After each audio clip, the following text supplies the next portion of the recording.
우리가 아직 어떻게 해결해야 할지 그 방법을 몰라 도움이 필요할 때 적절한 시기에 다가오는 사람이 있습니다.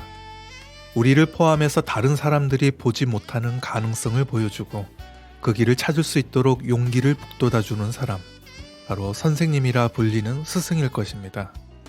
스승의 날로 알려진 5월 15일은 세종대왕이 태어난 날이기도 합니다. 실제 스승의 날의 유래를 살펴보면 백성들을 위해 한글을 창제한 세종대왕이야말로 참된 스승이라는 의미에서 세종대왕의 생일을 스승의 날로 제정했다고 합니다.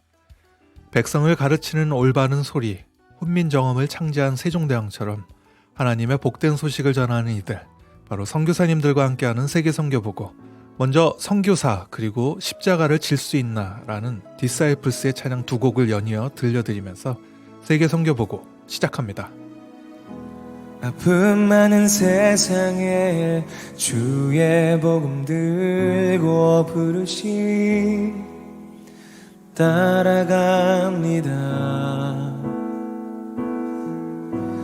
슬픔과 고통이 가득한 이 땅에 눈물을 닦아주려. 어쩌면 내 삶을 전혀 돌볼 수 없을지 모르겠지만 나를 보내시고 무너진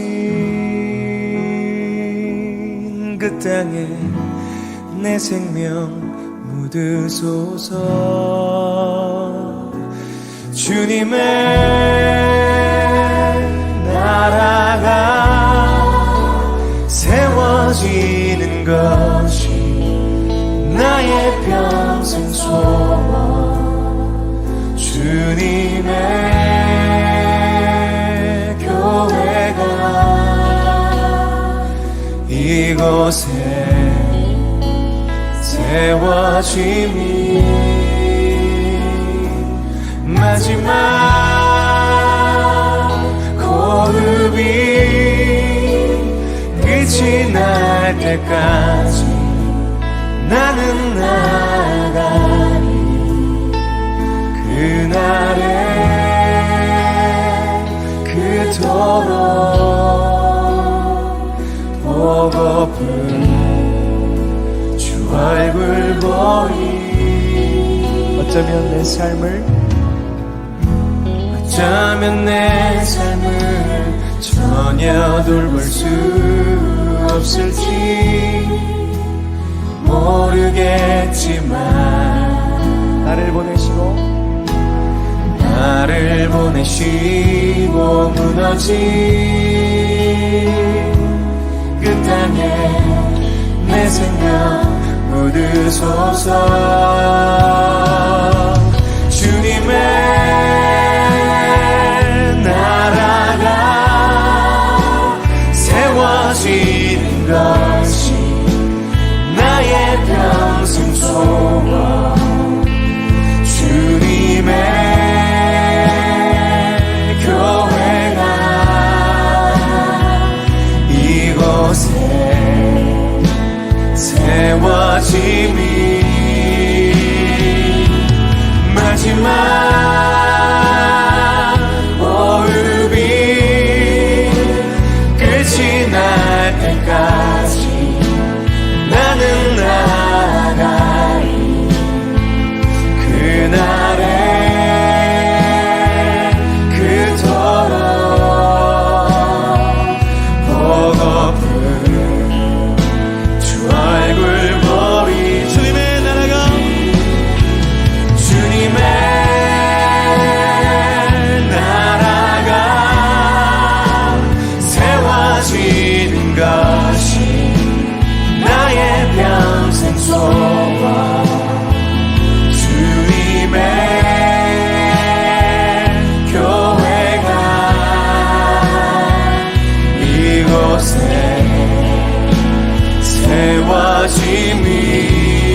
어쩌면 내 삶을 전혀 돌볼 수 없을지 모르겠지만 나를 보내시고 무너진 그 땅에 내 생명 묻으소서.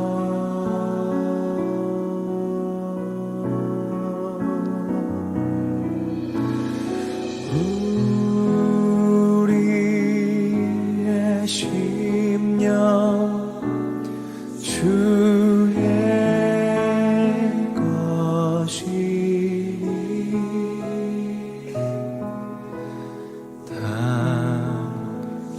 당신의 형상 만드소서.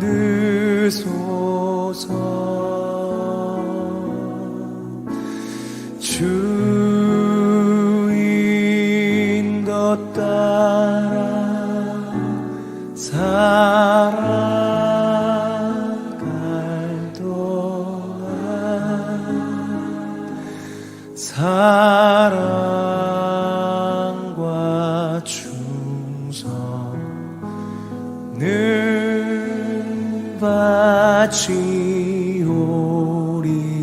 바치오리다. 우리의 심령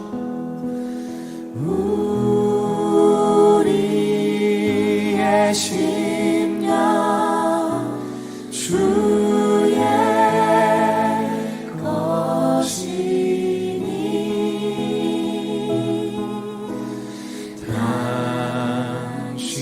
당신의 형상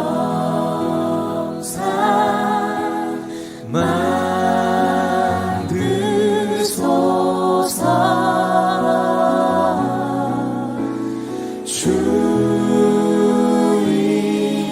주인도 따라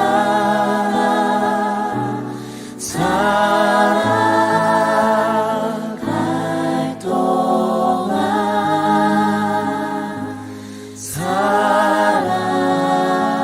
사랑과 충성을 바치오리. 디사이플스의 찬양 두 곡, 선교사 그리고 십자가를 질 수 있나 였습니다. 매일 시간 세계 선교보고에서는 전 세계 선교사님들이 보내주신 선교 편지를 전하며 기도 제목을 나누고 있는데요. 첫 번째 전해드릴 선교 편지는 이탈리아 로마에서 보내온 내용입니다. 거룩한 낭비라는 제목으로 원대식 폴리캅 선교사님이 전합니다. 안녕하십니까? 이탈리아 로마에서 원 폴리캅 선교사가 5월 선교 소식 전해드립니다. 한 어촌 마을에서 마을 회의가 열렸습니다. 겨울철이고 어부들도 없는 상황에서 밤새도록 등대불을 켜놓는 것이 낭비가 아닌지 상의 결과 만장일치로 등대불을 끄기로 결정했답니다. 등대불을 끈 다음 날부터 바다를 항해하던 배들에게 계속 사고가 일어났습니다. 왜냐하면 항해의 중요한 이정표 하나가 사라졌기 때문입니다. 자립이 끊긴 선교지에서 3개월만 버틸 수 있는 최소 생활비를 공급해달라고 기도하며 배수진을 치고 성경 공부와 기도와 예배를 사수하였습니다.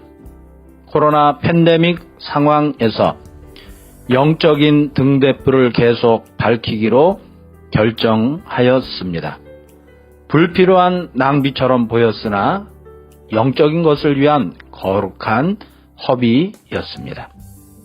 하나님께서 저희들의 기도와 결단을 받으시고 축복하사 지난 1년간 광야 같은 상황에서 신실하게 모든 것을 공급해 주셨습니다. 5월 10일부터는 도서 지역을 제외한 이탈리아 전 지역이 가장 낮은 단계인 옐로우 존으로 재편성되고 50대 중반까지 백신 접종이 되고 있는 상황입니다. 4월 한 달 동안도 꾸준히 그룹 개인 성경 공부, 리더 청년팀 케어와 오프라인 예배가 진행되었습니다.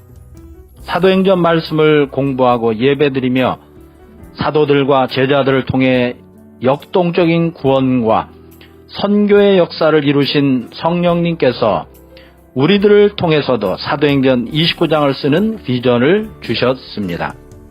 어려운 형편에서 마음이 오그라들지 않도록 어려운 곳을 위해 헌금하며 주는 교회가 되도록 축복해 주셨습니다. 교회 청년들이 주인이 되어 새로운 영혼들이 깃들도록 5월에 교회 내부를 아늑하고 깔끔한 공간으로 단장할 예정입니다. 부족하고 허물진 저희들을 성령님의 능력으로 함께 하사 영혼 구원 역사에 사용해 주시는 아버지 하나님께 감사와 찬양을 올려드립니다.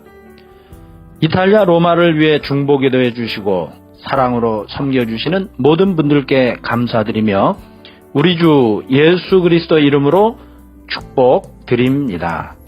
감사합니다. 그라시에.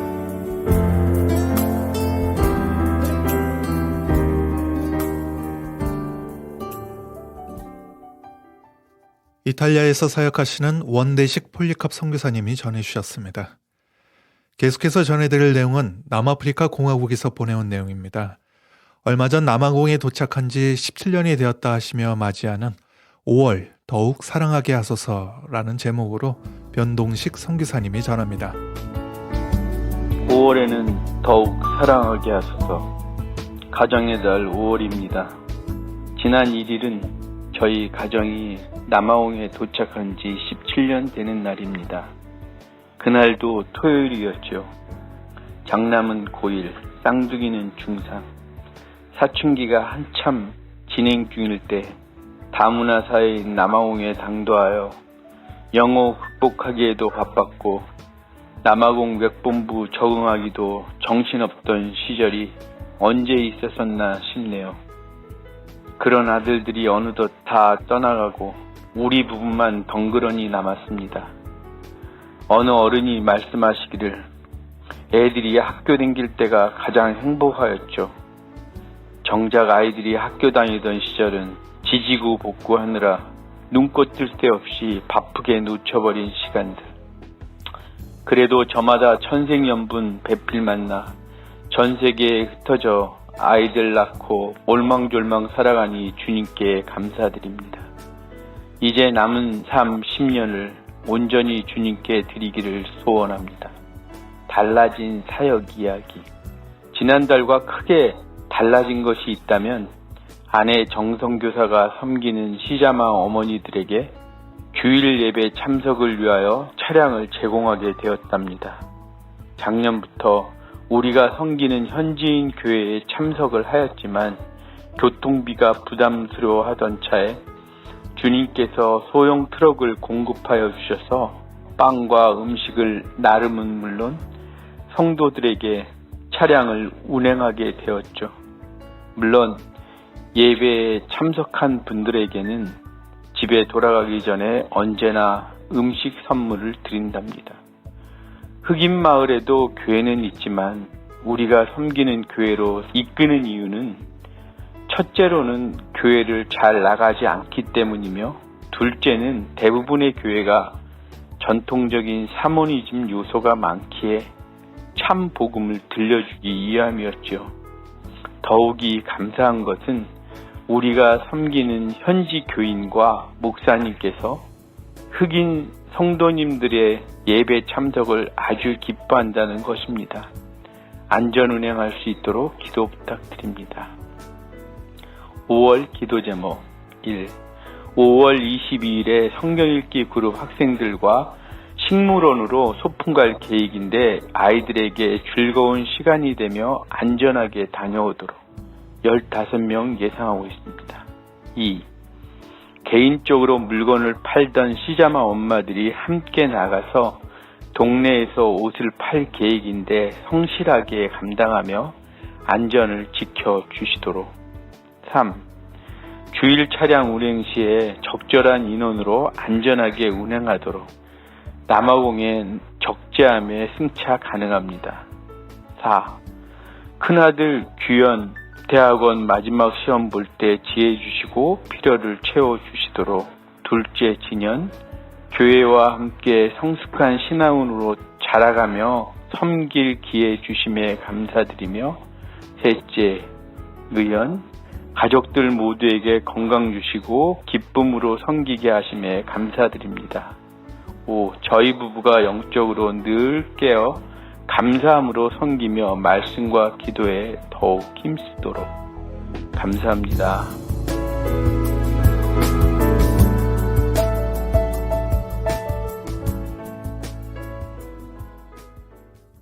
남아프리카 공화국에서 보내온 변동식 선교사님의 선교편지였습니다.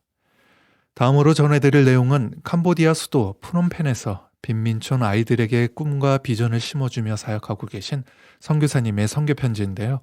호소합니다 라는 제목으로 이소망 선교사님이 전합니다. 아무리 어린아이라도 누구나 꿈이 있고 비전이 있습니다. 꿈은 삶의 희망이며 비전은 생활의 소망이기 때문입니다. 꿈을 간직하면 꾸준히 도전하게 되고 비전을 바라보면 아무리 어려워도 쉬지 않고 목표를 향해 전진할 수 있습니다. 꿈은 크고 비전은 거대할수록 좋은 것은 꿈은 미래의 비타민이고 비전은 내일의 꽃이기 때문입니다. 거대한 꿈은 때때로 황당무계하게 보입니다. 큰 비전은 터무니없고 허무맹랑하게 보이지만 언젠가 목표가 달성이 되고 열매가 실현될 것을 믿습니다. 애타는 강구는 꿈을 실현시키는 원동력이고 간절한 호소는 비전을 달성시키는 애절한 애침이기에 강구하고 호소하고 외치면서 25년 전부터 학교 건축 꿈을 가슴에 품고 있는 것은 세상을 변화시킬 지도자를 양성하고 복음의 씨앗을 뿌릴 인재를 배양할 것이기 때문입니다. 동물의 세계에는 학교가 없고 선생님이 없지만 인간의 세계에는 학교가 있고 스승이 있습니다. 인류는 꾸준히 연구하고 먼저 경험하고 체험한 소중한 지식을 학교에서 체계적으로 인생의 후배들에게 열심히 가르치고 있습니다. 선교 초창기 마땅히 가르칠 만한 건물이 없어 쏟아져 내리는 소낙비를 피하기 위해 벌판에 거적을 치고 가르쳤습니다. 바나나 나무 밭에서 가르칠 때에는 햇빛이 너무 뜨거워 아이들이 쓰러지기도 했습니다. 많은 아이들과 강가에 앉아 건축을 위해 애타게 목이 터져라 호소하고 외쳤습니다. 마침내 2017년 정부로부터 정식 학교를 허가받아 첫 번째 학교를 시작하여 지금은 수백 명의 학생들이 있습니다. 비를 피해 거적 아래서 배우고 장렬하는 햇빛이 내려쬐는 바나나 나무 밭에서 공부한 아이들이 자라나 대학을 졸업하고 정식으로 선생님이 되어 신실하게 아주 잘 가르치고 있습니다. 이제 두 번째 학교 건축을 위해 애타게 호소하고 있습니다.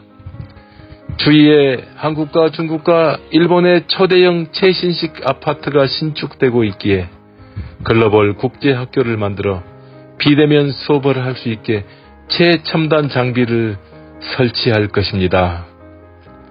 더 간절하게, 더 애타게, 더 뜨겁게, 더 애절하게, 더 호소하면서 건축을 위해 낙타 무릎으로 앉아 있습니다. 비록 지금은 황당무계하게 보이는 비전 같고 허무맹랑한 꿈 같지만은 반드시 실현될 것이며 건축이 완성되면은 학교 허가를 해주겠다는 약속을 운교부로부터 이미 받았습니다. 초창기 선교사들이 시작한 크리스찬 학교에서 수많은 인재들을 양육하고 지도자를 배출하여 지금의 위대한 대한민국이 되었습니다. 동물의 왕국에는 학교가 없어 스승이 없고 스승이 없어 학교가 없습니다. 훌륭한 제자가 있는 선생님은 행복하고 훌륭한 선생님이 있는 학생들은 기쁘고 훌륭한 스승과 훌륭한 제자들이 있는 나라는 비전이 있고 장차 발전의 요소가 아주 많이 있는 나라이기도 합니다. 속히 글로벌 크리스천 학교를 건축하고자 합니다. 전 세계에서 통용되는 인재들을 양육하고 지도자를 배출하여 언젠가 캄보디아도 대한민국처럼 복음을 수출할 수 있는 나라가 되기를 애타게 다시 한번 호소하고 있습니다. 이를 위해 많이 기도해 주시면 감사하겠습니다.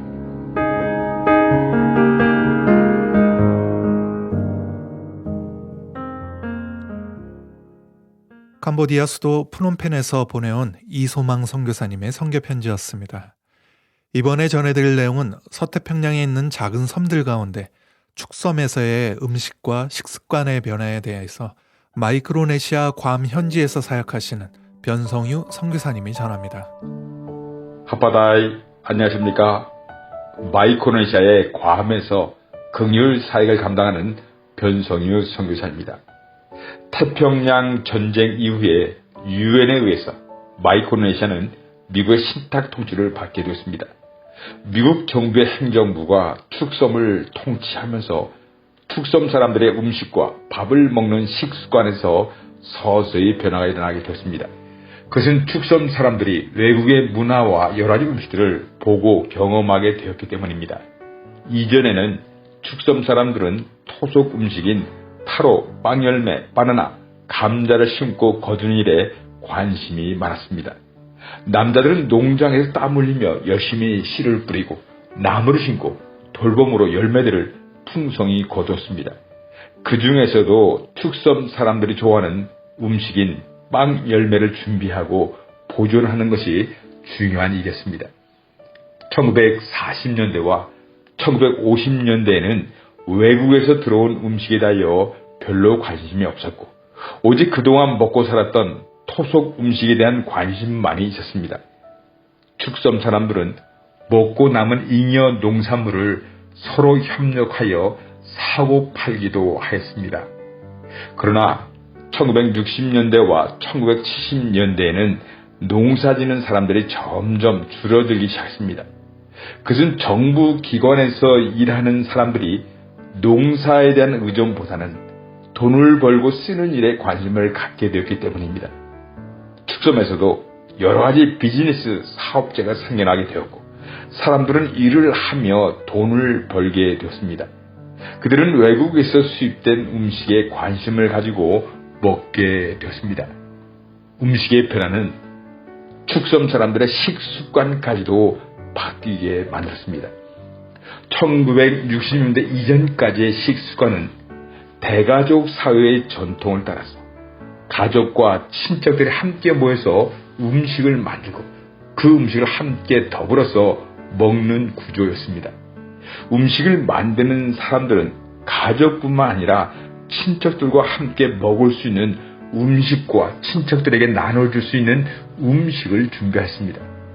만약 어떤 사람이 바다에서 물고기를 잡았다면 그는 친척들과 함께 먹거나 나눌 수 있는 음식을 만들어야 합니다. 그러나 1970년대 이후에 부족 중심의 공동체가 핵가족 사회로 변화되면서 가족과 친척들이 함께 음식을 먹고 나누는 구조가 바뀌게 되었습니다. 이제는 핵가족 사회가 되면서 가족끼리만 밥을 먹게 됐습니다.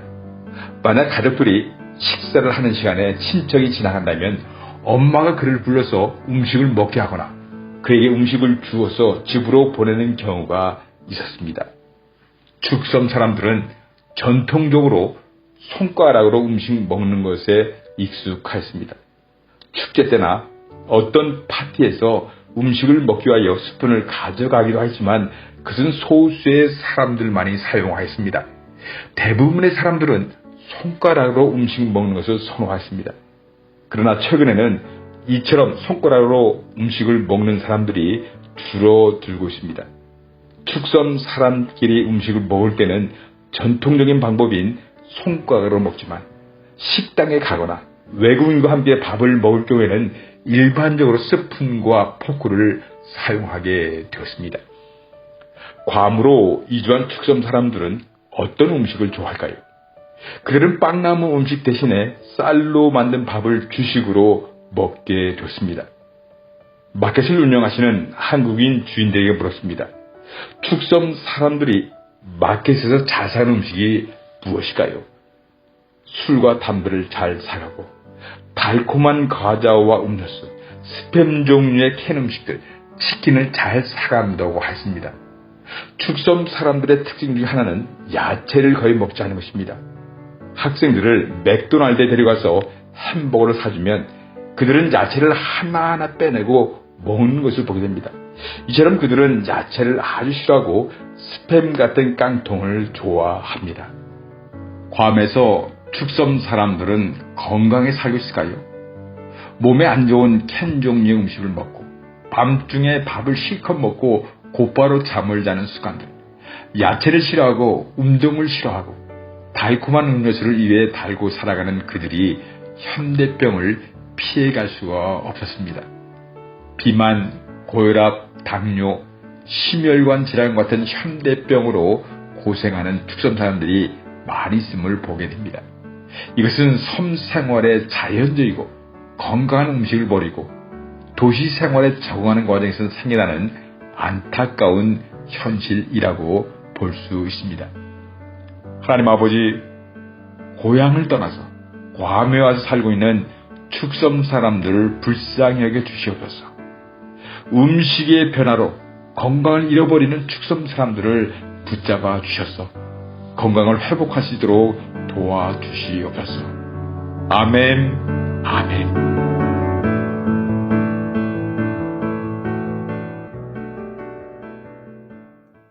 서태평양의 마이크로네시아 괌에서 보내온 변성유 선교사님의 선교편지였습니다. 선교사님들이 보내주시는 선교편지와 함께하는 세계 선교보고, 인터넷 검색창에서 세계 선교보고라고 검색하시면 보다 생생한 선교지 소식을 접하실 수 있습니다. 성도님들의 많은 관심과 기도 부탁드리면서 저희는 다음 시간에 다시 찾아뵙겠습니다. 지금까지 김재환 진행이었습니다. 감사합니다.